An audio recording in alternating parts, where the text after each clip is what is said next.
Hi, Facebook friends. Helen Archontou here, CEO of the YWCA of Northern New Jersey. So happy to have some time with you today on this Wednesday. Today we're bringing to you a very important topic and a conversation that doesn't always get the attention that it needs. YWCA of Northern New Jersey is committed to empowering all women. And as you know from being connected to our organization, earlier this year, we started a new partnership with the New Jersey Reentry Corporation. And through our work with them, we have been supporting women who are working on their reentry into the community, leaving the correctional facilities. And this work is very important. We're very proud to be doing it. We have a wonderful clinician working with our group, and we just finished our first cycle. And we are very grateful today to have with us Dr. Gloria Bachmann, who is a key player in the work at the New Jersey Reentry Corporation. And she recently worked with them to launch the Journal of Women and Criminal Justice. And I thought this was a wonderful opportunity for us to talk about the work that we're doing, the work that she's doing, and educate all of you and hopefully inspire all of you to learn more about this topic and ways that you can support these women and their families, in our community. We know that there are disparities in our healthcare system across the board, but there also are even more significant disparities when it comes to supporting incarcerated women, not only during their confinement, but before and after. And we, as I said, our purpose today is to highlight and make these issues public. Dr. Gloria Bachmann is the professor of Obstetrics and Gynecology. She's the Associate Dean for Women's Health and the Director of Women's Health Institute at Rutgers Robert Wood Johnson Medical School. And she's here today to help us understand not only about the inadequate women face, but also, again, how we can be part of supporting these women and their families and helping be part of creating systemic change that are needed, not only right in our own communities, but across the country. As we always talk at the YW, you have a voice, and that voice, really does have power, and, it's important for you to know how you can use it. And so we're going to give you some good information today. So before we jump into the topic, I want to share a little bit with you about Dr. Bachmann, who is a national and internationally recognized physician. Who moved healthcare to the next level in many areas, including women's advocacy, menopause, perinatal issues and obstetrical safety, sexual health, LGBTQ plus wellness, healthcare for incarcerated health, diversity and inclusion initiatives, One Health and gynecological pain syndromes.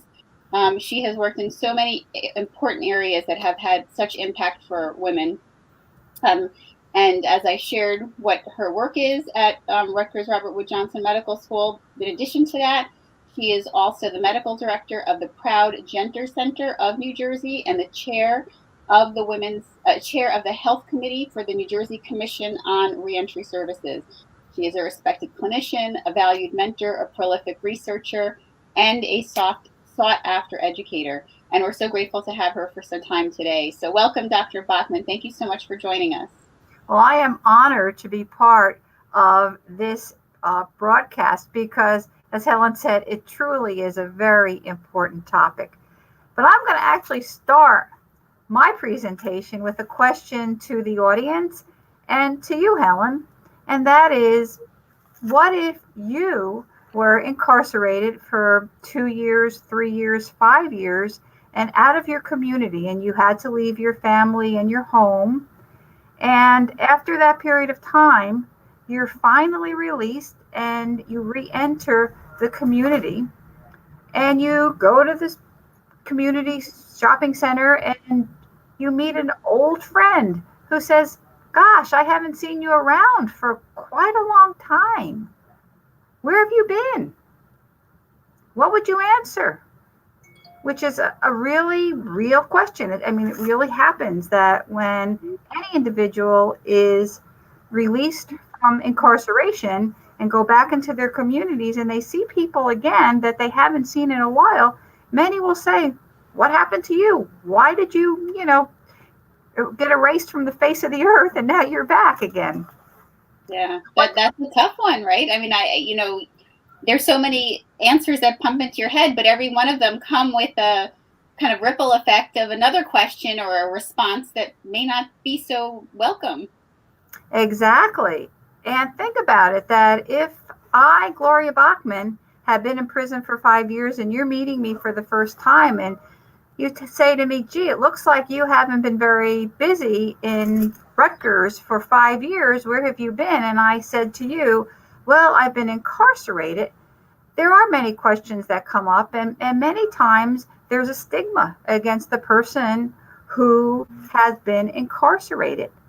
So we can magnify that not only for the person who has to answer the questions of community members, even relatives that may not be aware of that absence in one's life in the community, but the family.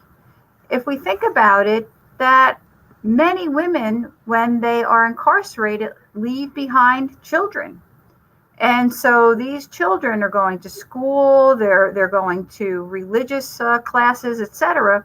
And what do they say to their friends? What do they say, to all the individuals who they meet in the day, the teachers and coaches and everyone else? Like, where is my mom? Oh, my mom is in prison. So for the family, for the relatives, for the woman herself or the individual, it truly is a stigma. And it's one that I think that's the first teaching point that all of us should learn when we think about incarceration, is we should not be judgmental and we should not lower the status of that person. That I say this to all of the people that I meet when I talk about incarceration and all the issues involved with it, is that it could happen to any one of us, that not one of us is immune, that we've all made mistakes in our life where we might have been fortunate that we did not end up in prison. Now, again, there's degrees of mistakes, but for many mistakes, they could have ended up in prison, even for car issues or things like that. So we have to say we are not only part of the solution, but we could have been one of those who are incarcerated. Yeah. So we have to stop being judgmental when we meet someone who has been incarcerated and is re-entered into the community, and not go into, oh, good grief, what did that person do? And can I trust this person? Can this person still be my friend? But rather, how can I help you? How can I assist you? I know that you've been away for a while. Is there anything that I can do for you? So we should really be proactive in giving that person a hand, because that's more what they need than to be asked more questions. Right. And I think that's the message that I would like to deliver, is be proactive in how can I help you? Now that you're back in New Brunswick, now that you're back in wherever you are, I'm in New Brunswick, how can I help you? Yeah, I have to say, I mean, I appreciate you reframing the,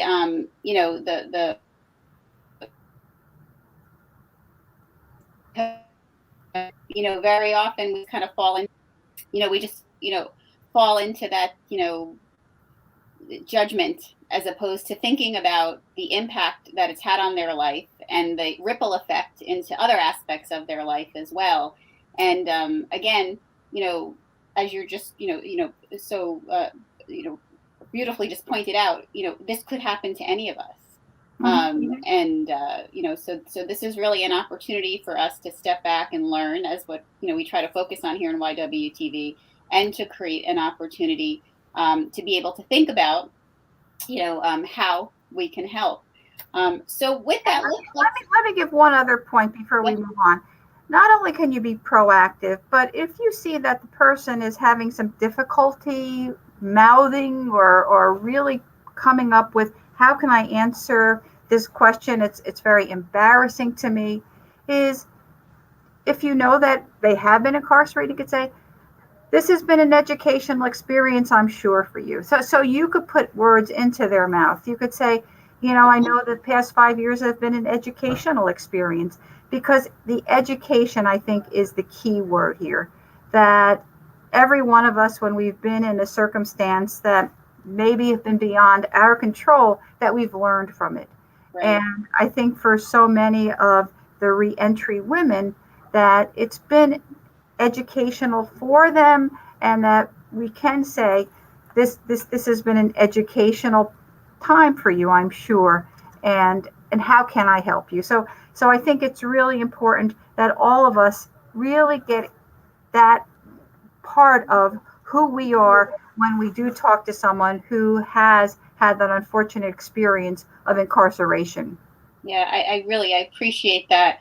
And I'm thinking about, obviously, we know that there's so many challenges with our healthcare system, period. That, for everybody, that there's so many, systemic changes needed. We know that it's even fraught with systemic racism, and so many issues in our general healthcare system. And then, taking that now and looking at it through the lens of the needs of incarcerated women, or women that have re-entered into the community from prison, how are we, what are the issues that are impacting them in particular, and how is the system not really set up in a way to support them, and really has overlooked or ignored their needs? Well, you brought up one of the key points, Helen, and that is the incarceration system, the prison system, was actually constructed from the male perspective. Now, what do I mean by that? Well, that all of the services, including many of the healthcare services, are geared to men rather than women, despite the fact that about 30% of individuals in some form of correctional supervision are women. And of these women, about 3/4 of them are childbearing age.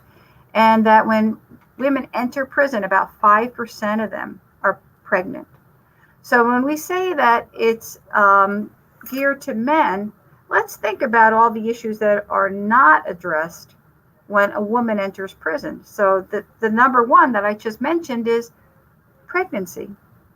That so many women need the special care of pregnancy, or they may have been recently delivered, or they may have young children at home that depend on them. So the mental stress of leaving your family, of having to be pregnant in an incarcerated system, the special needs of someone who've been pregnant. For those of you who've been pregnant, maybe you've had that horrible morning sickness. You've been nauseous the whole time. You couldn't eat certain foods, and you needed certain dietary restrictions that you had to follow while you were pregnant. So there are all the pregnancy issues. And also there are all the female issues, that for reproductive aged women, there's the menstruation. And so many women have very painful periods that it's very difficult for them to even function while they have their periods. And as we go across the age spectrum, we get into the menopausal years. And so many women at the time of menopause have difficulties with bleeding issues while they're transitioning. They may have hot flushes, night sweats that interfere with how they feel. So that there are unique issues that only impact women and don't impact men. So the ones that we've talked about are strictly female issues and not male issues. And they've really never been addressed in the past. But now, with more women being incarcerated or in the correctional supervision system, that we have to address these.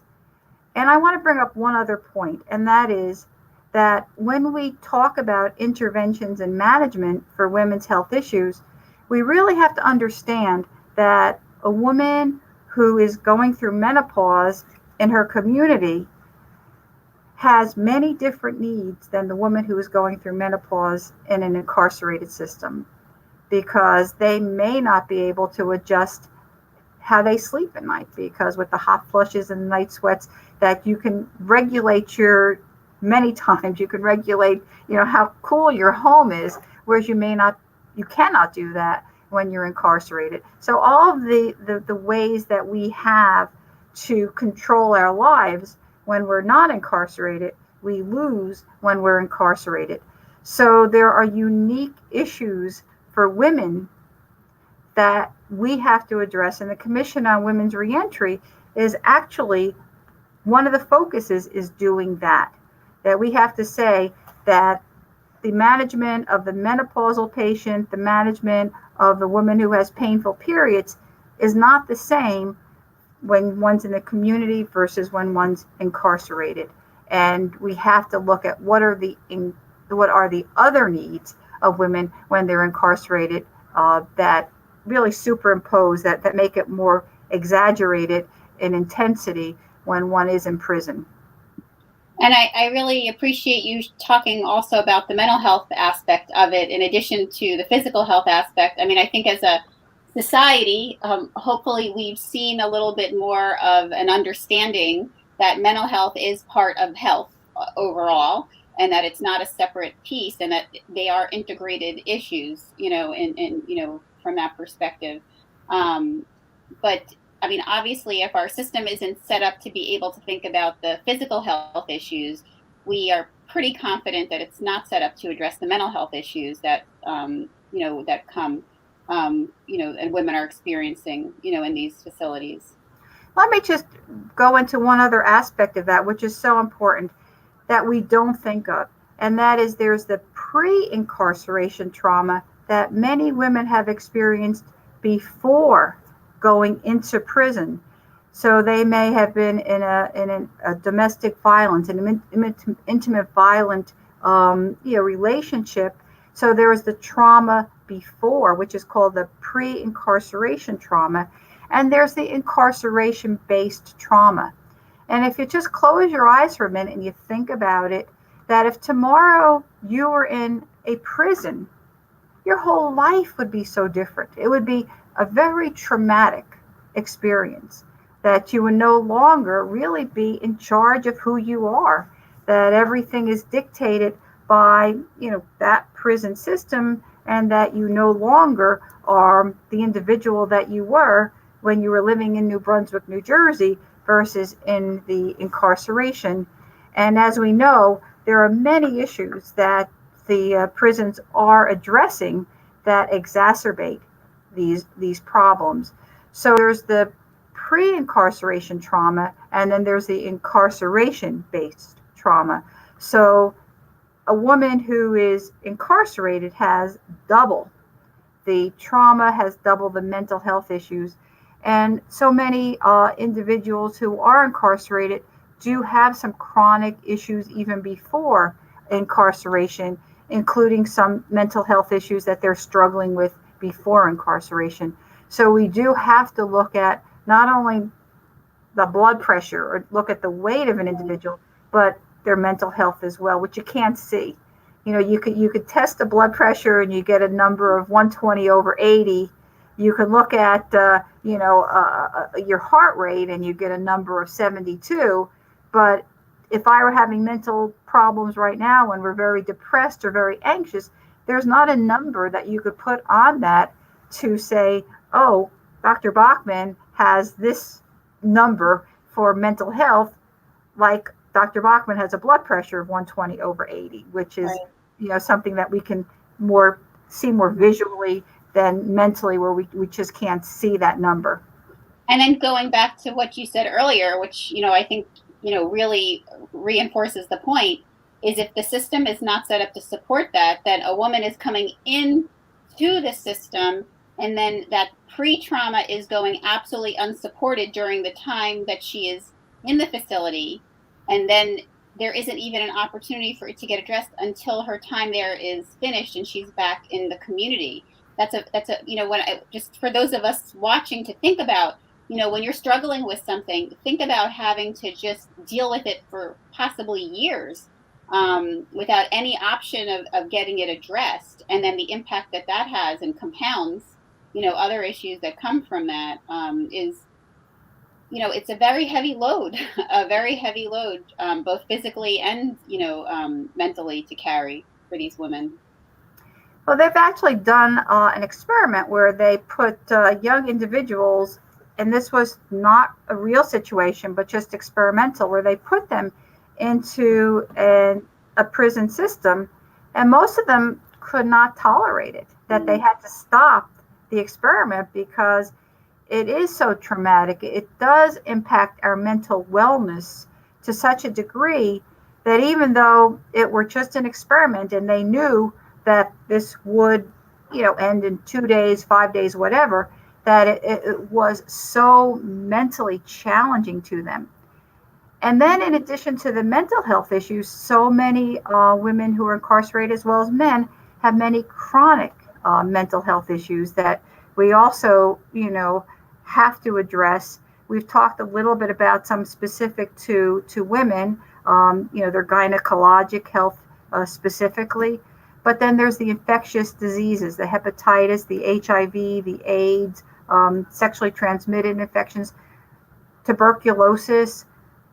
Those are issues that we also have to address. And again, it's difficult sometimes to get them addressed, adequately when you're not in prison, but having them addressed in prison and getting medications and so forth and so on is also very challenging for individuals in prison. I can only imagine. So I'm thinking, when women do come out, and I know that this ended up being an area that we tried to focus in our circle of care group with the women that we were working with as they were, as we were working to support them as they did their reentry into the community. And I know that this was one of the areas that Governor McGreevy and I spoke at length about when we were setting up the group, is the importance of women understanding women's health issues and getting a perspective on them, because but when they are out in the community, when they are going in to see practitioners and clinicians for service, are people asking the right questions to understand if women have been part of the prison system? If they is that a question they should be asking? Is that important in terms of their care? Is that something that women should be offering up as part of the assessment process when you're seeing a clinician, if they can actually get to one? Absolutely. But let me begin by something that you said, the circle of care, because I want to emphasize for all women, including incarcerated women, that many times we feel that sometimes our problems are unique to us. And I think just by being able to share with colleagues, with friends, with relatives, some of the issues that we're dealing with, that it's actually very helpful, because then it's almost like you're unburdening yourself to some degree, that in these circle of care meetings, if you can say, gosh, this has been really tough for me, and now I'm getting pain all the time in my lower abdomen, and someone could say, I had that too, and it really was, it had to be taken care of. It was, an irritable bowel that started. It was, some problems with my periods, et cetera, et cetera. So sharing and not thinking that I can't talk about it because it's such a personal issue. Yes, if it is personal to you and you don't feel like sharing, that's absolutely fine.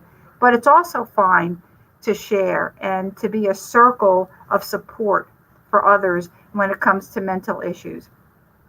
Now, when you talk about talking to a clinician, you're absolutely right, Helen, that many times it's not on the radar of the clinician who is taking care of the woman to ask about it. And that's where empowerment comes in who each one of us are and how we can support women who have been incarcerated. Remember, we talked about how can I help you? And we go back to that telling women who have been incarcerated, it's okay to share it with your clinician, whether your clinician's a nurse practitioner, whether it's a physician, whoever takes care of you.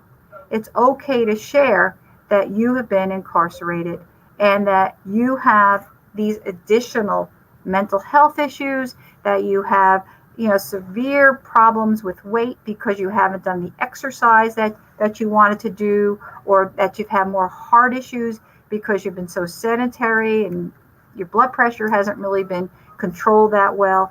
That empower the voice of the woman so that she can bring it up with her clinician during either a well woman visit or any other visit. The other thing that I emphasize is, if in doubt, get it checked out. Because so many women, especially when they've been incarcerated, will say, well, I've had this headache for 2 days and it'll go away. And, I don't have to worry about it. Well, you do worry about it because you have it, and you should have it checked out. You should talk to your clinician and you should say, it's something that I'm worried about. I really want to have it checked out. So you have to be insistent a little bit too. And it's so important when you're pregnant that if there's anything that you question when you're pregnant, have it checked out. Have your voice heard. Yes, no, and I love the just even having that kind of little mindset that about if you're feeling it, check it out, because again, most women, and we've had so many conversations on YWTV with women's health experts talking about how we're just the way that life normally is. Women end up being caretakers of everybody else. That's what we're socialized, to be and to do. And so as a result, we get to put our issues lower on the list and push everyone else's above, or ignore things because we're, focused elsewhere. And then you take that and then magnify it, in within this lens of, what a woman who's been incarcerated might be dealing with.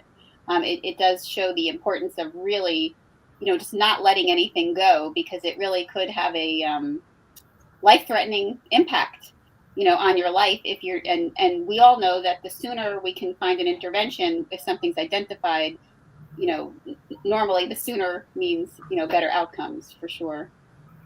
And, sometimes the stresses, as you say, we put it off, that we put everyone first.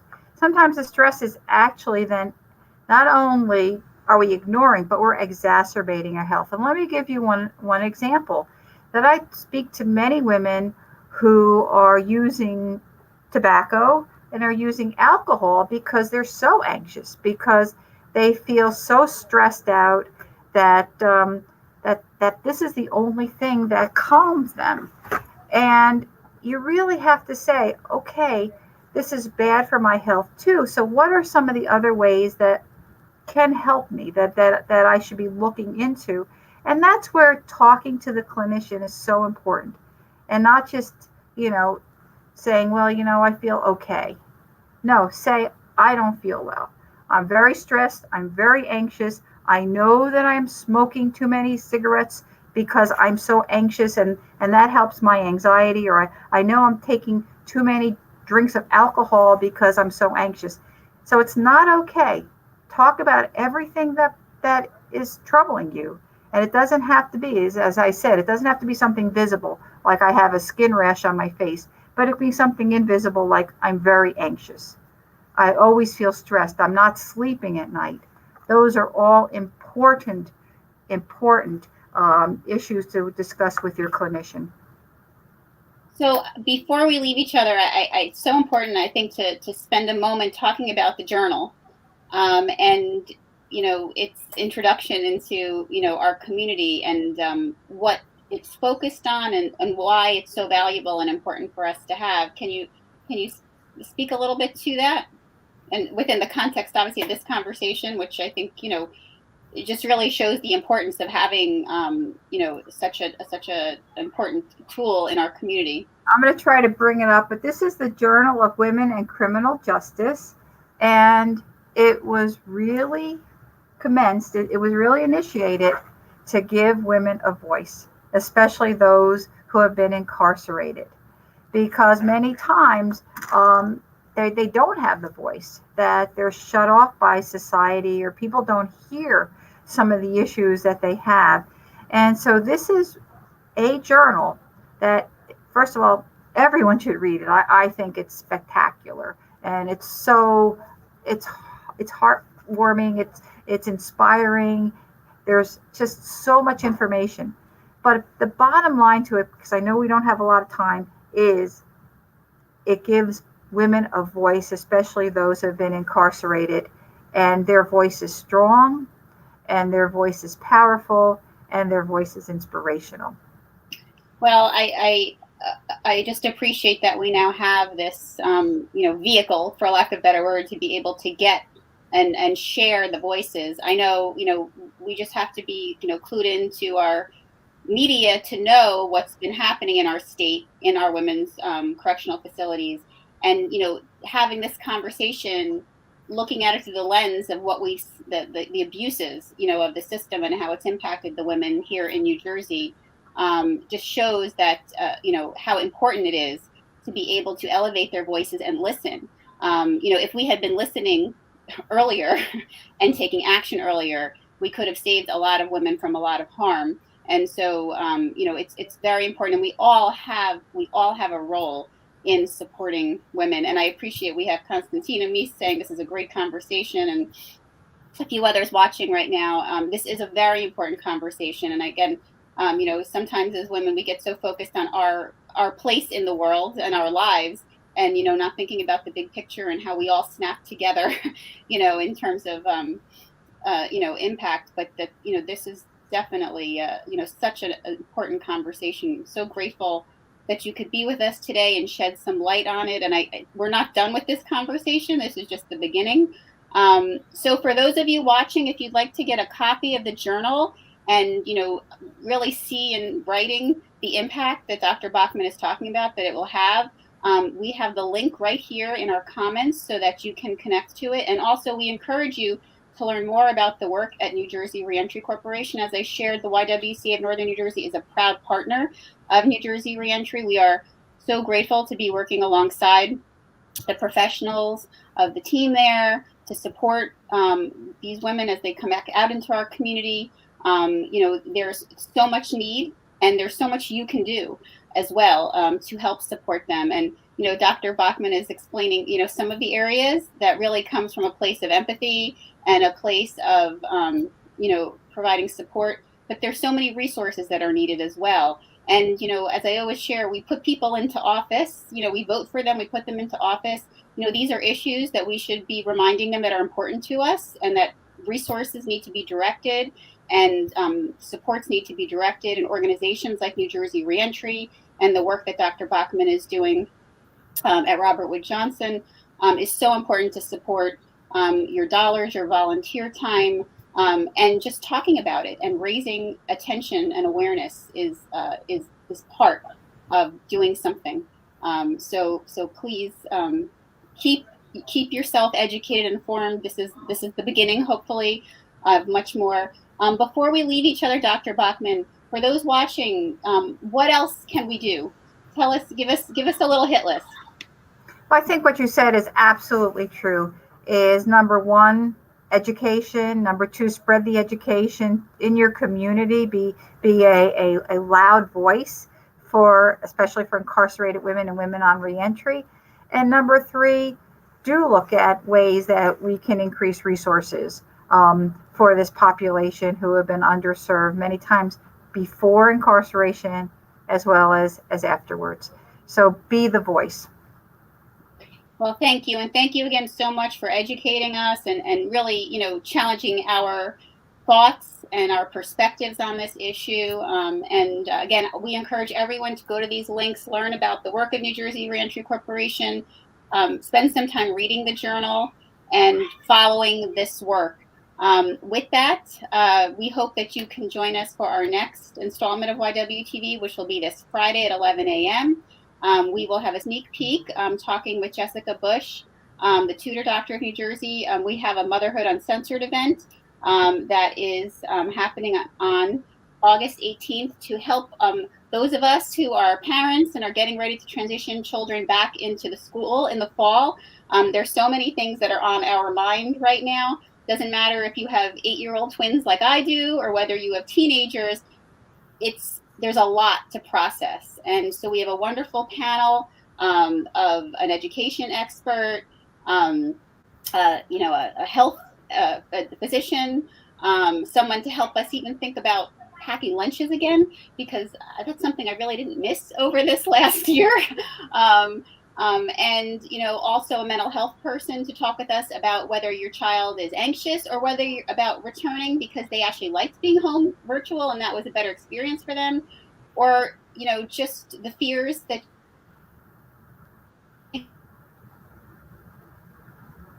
what's to come. And obviously all these Delta variant reports and those, as much as we were kind of excited that we were getting back to normal, now is, making us think more. So we'll be tackling all of this discussion to help parents and caregivers think about this issue. And that's Wednesday, 10 a.m. to 11 a.m. It's a free online conversation with a wonderful panel. We have the link here for you to connect to it. We also encourage you, we have so many great programs for our young women. Both our Girls Leadership Academy is kicking off in September. Some wonderful STEM programming that's kicking off. You can learn all about those by going to the links here. And one last program, although there's so many I could talk about, I want to make sure I share for the women in our BIPOC community that are entrepreneurs. Starting September 9th, we are launching again another cycle, another cohort of our